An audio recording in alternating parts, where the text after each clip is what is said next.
പെരിങ്ങളം ദേശം വാർത്തയിലേക്ക് സ്വാഗതം. 7 പതിറ്റാണ്ട് കാലത്തോളം കേരളത്തിലും ഉത്തരേന്ത്യയിലും സാമൂഹിക, സാംസ്കാരിക, വ്യവസായ, വാണിജ്യ, ജീവകാരുണ്യ രംഗങ്ങളിൽ നിറസാന്നിധ്യമായിരുന്ന പുതുക്കുടി ഗംഗാധരനാണ് ഇന്ന് നമ്മുടെ കൂടെ അതിഥിയായിട്ടുള്ളത്. ഈ വർഷത്തെ 14ാമത് കൊച്ചിൻ അനീഫ കലാ നൈപുണ്യ അവാർഡ് ജേതാവ് കൂടിയായ പുതുക്കുടി ഗംഗാധരനെ ഈ പെരിങ്ങളം ദേശം വാർത്തയിലേക്ക് സ്വാഗതം. ഞങ്ങൾ ഇപ്പം നിങ്ങളെ കാണാൻ വന്നിരിക്കുന്നത് ഈ വർഷത്തെ കൊച്ചിൻ അനീഫ പുരസ്കാരം നിങ്ങൾക്ക് ലഭിച്ചിട്ടുണ്ട്. ജീവകാരുണ്യ പ്രവർത്തനങ്ങളുടെ മികവ് കണക്കിലെടുത്താണ് ഈ 14ാമത് കൊച്ചിൻ അനീഫ നൈപുണ്യ അവാർഡിൽ നിങ്ങളെ പരിഗണിക്കപ്പെട്ടിട്ടുള്ളത്. എന്ത് പറയുന്നു ഇതിനെക്കുറിച്ച്? ഇതിനെപ്പറ്റി പറയാമെന്ന് വിചാരിച്ചാൽ വലിയൊരു സന്തോഷം തന്നെയാണ്. നല്ല സന്തോഷമാണ് കിട്ടിയതിൽ. അപ്പോൾ എന്നെ അവിടുന്ന് ഫോണിൽ വിളിച്ചാണ് പറഞ്ഞത്, ഇങ്ങനെ നിങ്ങളുടെ പേര് ഇതിൽ വന്നിട്ടുണ്ട്. അപ്പം ഞാൻ അവരോട് ചോദിച്ചു, എങ്ങനെയാണ് എൻ്റെ പേര് വന്നതെന്ന് ചോദിച്ചാൽ പറഞ്ഞു, അത് ഞങ്ങളുടെ സർവേയിൽ കൂടി കിട്ടിയതാണ് എന്ന്. എത്രാമത്തെ വയസ്സിലാണ് ഈ ഒറീസയിലേക്ക് പോകുന്നത്? ഞാൻ ഒറീസയിലല്ലായിരുന്നു. ഒറീസയിൽ നിന്ന് ഞാൻ പോയത് ചെന്നൈയിലാണ് 14ാമത്തെ വയസ്സിൽ. ചെന്നൈയിൽ 14ാമത്തെ ഞാൻ 7ാം ക്ലാസ് പഠിച്ചുകൊണ്ടിരിക്കുന്ന സമയത്ത് പരീക്ഷയിൽ തോറ്റ്. അപ്പോൾ പരീക്ഷയിൽ ജയിച്ചാലും തോറ്റാലും ഞാൻ ഇവിടുന്ന് സ്ഥലം വിടുന്നില്ല എന്ന് മനസ്സിൽ കരുതിയാണ്. അത് കാരണം എന്താണെന്ന് പറഞ്ഞാൽ വീട്ടിലെ പല സാഹചര്യങ്ങൾ, പിന്നെ അങ്ങോട്ട് പഠിക്കാൻ പറ്റാത്ത സാമ്പത്തികം ഇല്ലാത്തതുകൊണ്ടാണ് പഠിക്കാണ്ടിരുന്നത്.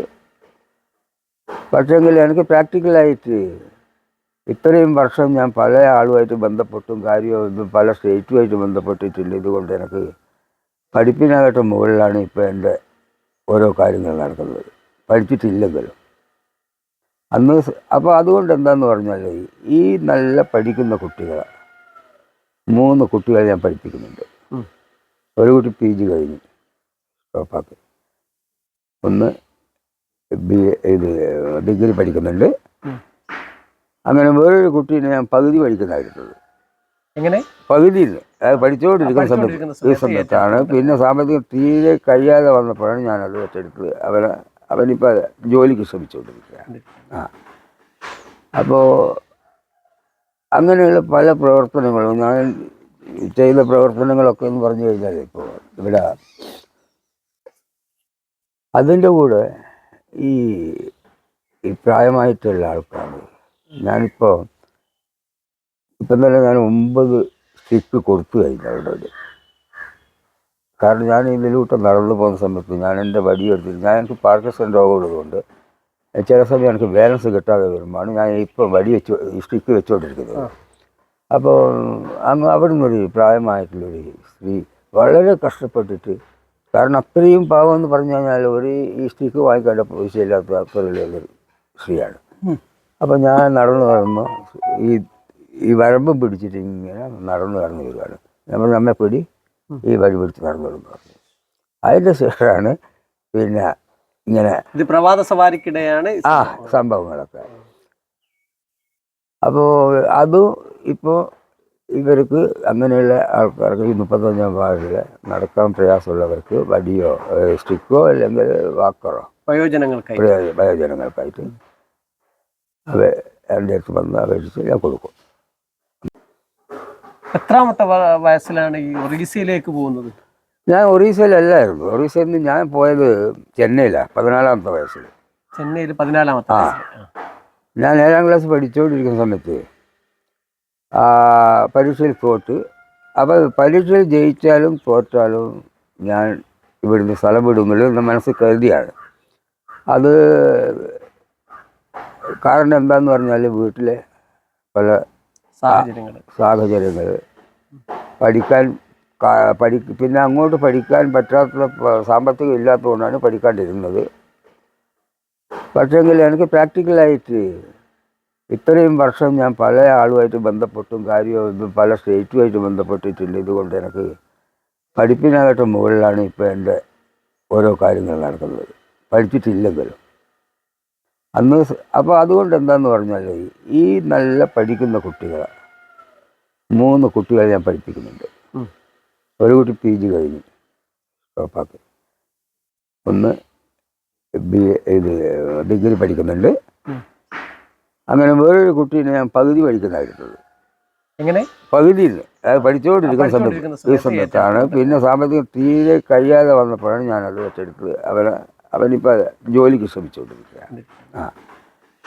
അപ്പോൾ അങ്ങനെയുള്ള പല പ്രവർത്തനങ്ങളും ഞാൻ ചെയ്ത പ്രവർത്തനങ്ങളൊക്കെ എന്ന് പറഞ്ഞു കഴിഞ്ഞാൽ ഇപ്പോൾ ഇവിടെ മുതൽ തന്നെ ജീവകാരുണ്യ പ്രവർത്തനങ്ങളിൽ സജീവമായിട്ടുള്ള ഒരാളാണെന്ന് ഞങ്ങൾക്കറിയാം. ചെറുപ്പകാലം മുതലല്ല, ചെറുപ്പകാലം ഞാൻ ജോലി ചെയ്യായിരുന്നു. ഞാൻ ആദ്യം ചെന്നൈയിൽ പോയി അവിടെ ഒരു ടീ ഷോപ്പിൽ പണിയെടുത്ത്, അവിടെ നിന്ന് കൽക്കട്ടയിൽ നിന്ന് പിന്നെ വീണ്ടും വെസ്റ്റ് ബംഗാളിൽ തന്നെയുള്ള ഒരു കടപ്പൂർ എന്ന് പറഞ്ഞ സ്ഥലമുണ്ട്, അവിടെ പോയി. പിന്നെ ഞാൻ ഒറീസയിൽ വന്ന് ഞാൻ ഈ ബിസിനസ്സൊക്കെ ഒന്ന് സ്വന്തമായിട്ട് തുടങ്ങിയതിന് ശേഷമാണ് ഈ പ്രവർത്തനം തുടങ്ങിയത്, ജീവകാരുണ്യ പ്രവർത്തനങ്ങളിലേക്ക് ഇറങ്ങിയത്. അല്ലെങ്കിൽ എനിക്ക് പൈസ എവിടെയാണ് പൈസ? ഞാൻ അങ്ങനെ ജീവകാരുണ്യ പ്രവർത്തനം എൻ്റെ എനിക്ക് എത്ര കിട്ടുന്നുണ്ടോ അതിൽ നിന്നൊരു ഭാഗം വെച്ച് കൊടുക്കുന്നുള്ളൂ. എന്നാലും കുറെ വർഷങ്ങളായി ജീവകാരുണ്യ പ്രവർത്തനം സജീവമായി കൊണ്ടിരിക്കുന്ന ഒരാൾ. ഇപ്പം വളരെ അടുത്ത കാലത്തായി ചെയ്ത 3-4 പ്രവർത്തനങ്ങളൊന്ന് വിശദീകരിക്കും. അടുത്ത കാലത്ത് ഞാൻ ഇവിടെ ചെയ്ത പ്രവർത്തനങ്ങൾ, ഞാൻ ഒറീസയിൽ പലതും ചെയ്തിട്ടുണ്ട്, അത് പറയണിപ്പോൾ വേണ്ട. അടുത്ത കാലത്ത് ഇവിടെ ഞാൻ ചെയ്തത് വീട് വെക്കാൻ വേണ്ടി സ്ഥലം കൊടുത്തിരിക്കുന്നത്. ഒരു പാവപ്പെട്ട ആൾക്ക് ഒരു 6 സെൻറ്റ് സ്ഥലം കൊടുത്തു. അവർ 1 സെൻറ്റ് സ്ഥലത്ത് യാതൊരു ഇതുമില്ലാതെ കണ്ട് കെട്ടുറപ്പില്ലാതെ കണ്ട് താമസിച്ചവരായിരുന്നു. അതും ഒരു ക്ഷേത്രത്തിൻ്റെ അടുത്താണ് താമസിച്ചത്. അതെല്ലാം പല ബുദ്ധിമുട്ടുകളും ഉള്ളത് കൊണ്ട് ഞാൻ 6 സെൻറ്റ് സ്ഥലം കൊടുത്ത് അവിടെ വീടൊക്കെ വെച്ച്.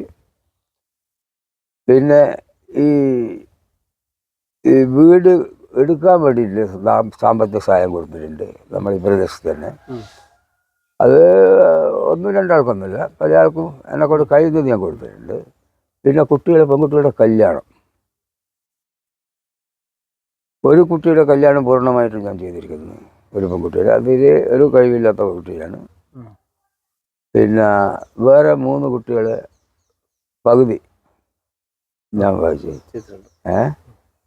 അങ്ങനെ മൊത്തം 4 കുട്ടികൾ ഇങ്ങനെ ഇതായിട്ട് സാമ്പത്തികം കൂടുതൽ ചിലവഴിച്ചിട്ട് ചെയ്തിട്ടുണ്ട്. പിന്നെ ചെറിയൊരു സാമ്പത്തികം കൊടുത്ത ഒരുപാട് കുട്ടികളുണ്ട്. കല്യാണമായിട്ടും വീടെടുക്കാൻ വേണ്ടിയിട്ടും രോഗത്തിന് കഷ്ടപ്പെടുന്ന വേണ്ടിയിട്ടും ഒക്കെ ആയിട്ട് ഞാൻ ഏറ്റവും ചെയ്യുന്നതെന്ന് പറഞ്ഞാൽ ഈ രോഗം കൊണ്ട് കഷ്ടപ്പെടുന്നവരാണ്. എങ്ങേട്ടാ നമ്മുടെ നിങ്ങൾ പറഞ്ഞല്ലോ മെയ് മാസം ജന്മദിനമാണ്. ജന്മദിന സമയത്ത് വയോജനങ്ങൾക്കുള്ള സഹായം എന്നുള്ള രീതിയിലേക്ക് വരുന്നുണ്ട്. അപ്പോൾ ഈ ഒരു ജീവകാരുണ്യ പ്രവർത്തനങ്ങൾ ഇനിയും തുടർന്നു പോകാനാണോ ഉദ്ദേശിക്കുന്നത്, അല്ലെങ്കിൽ എന്താണ്? തുടർന്നു പോകാൻ എനിക്ക് ഇപ്പം പറ്റാത്തൊരു സ്ഥിതിയാണുള്ളത്. കാരണം ഞാൻ കാരുണ്യ പ്രവർത്തനം നടത്തുന്നത് ഞാൻ എവിടുന്ന് പിരിവ് വാങ്ങിച്ചിട്ടോ അല്ലെങ്കിൽ എവിടുന്ന് പൈസ വന്നിട്ടോ ഒന്നുമില്ല. എൻ്റെ ഫാമിലി ഉണ്ട്, എല്ലാം വലിയ ഫാമിലിയിലേക്ക് പൈസക്കാരും കാര്യമൊക്കെ ഉണ്ട്. പക്ഷേ ഈ കാരുണ്യ പ്രവർത്തനം ഒരു പൈസ പോലും ഞാൻ ഇന്നുവരെക്കും ആരും വാങ്ങിച്ചിട്ടില്ല. ഞാൻ സ്വന്തം ചില കാര്യങ്ങൾ ഞാൻ കടം വാങ്ങിച്ചിട്ടെങ്കിലും ചെയ്തിട്ടുണ്ട്. സാമ്പത്തികം ഞാനിപ്പോൾ അടുത്ത കാലത്തായിട്ട് അതുകൊണ്ട് എനിക്കൊരു ഒക്കെ കണക്കിലെടുത്ത് നോക്കുന്ന സമയത്ത് ഞാനുള്ള സമയത്ത് തന്നെ ആ ബാധ്യതകൾ തീർക്കണമെന്നുള്ള ആഗ്രഹമുണ്ട്. കാരണം എൻ്റെ മക്കൾക്കോ എൻ്റെ ഭാര്യക്കോ അതിൻ്റെ മുകളിലൊരു വരാൻ പാടില്ല, ഒരു പ്രഷർ വരാൻ പാടില്ല. അപ്പോൾ അതിൻ്റെ ഒരു പ്രയത്നത്തിലാണ് ഞാനുള്ളത്. അപ്പോൾ തൽക്കാലത്തേക്ക് ഞാൻ ഇതൊക്കെ ഇപ്പം നിർത്തി വെച്ചിരിക്കുക. എനിക്ക് ഈശ്വരൻ ആയുസ് തന്നിട്ടുണ്ടെങ്കിൽ ഞാൻ എന്നും വീണ്ടും രംഗത്തിറങ്ങും. എന്തായാലും പിന്നെ ഈ ജൂൺ മാസമുള്ള ഈ മെഡിസിന് കൊടുക്കുന്ന കാര്യം അതിനോട് ഇത് 34-ാം വാർഡ് 35-ാം വാർഡ് 35-ാം വാർഡിലെ വയോജനങ്ങൾക്കും അതേപോലെ തന്നെ അസുഖമായി വല്ലാണ്ട് ബുദ്ധിമുട്ടുന്നവർക്കും ആ മാസം മരുന്നിനുള്ള ഒരു ഇത് എന്തായാലും അതിൻ്റെ കൂടെ ഉണ്ടാവും. എന്തായാലും ഈ നിങ്ങളുടെ പഴയ പ്രവർത്തനങ്ങളും ഒറീസയിലുള്ള പ്രവർത്തനങ്ങളും അതേപോലെ തന്നെ ഇവിടെയുള്ള പ്രവർത്തനങ്ങളും എല്ലാം വിലയിരുത്തിക്കൊണ്ട് കൊച്ചിൻ ഹനീഫ 14ാമത് പുരസ്കാരം ലഭിച്ചതിൽ ഉള്ള സന്തോഷം ഞങ്ങളും പങ്കിടുകയാണ്. തീർച്ചയായിട്ടും ഞങ്ങളോട് പെരിങ്ങളം ദേശവുമായി ഇത്ര നേരം സഹകരിച്ചതിന് നന്ദി. നമസ്കാരം.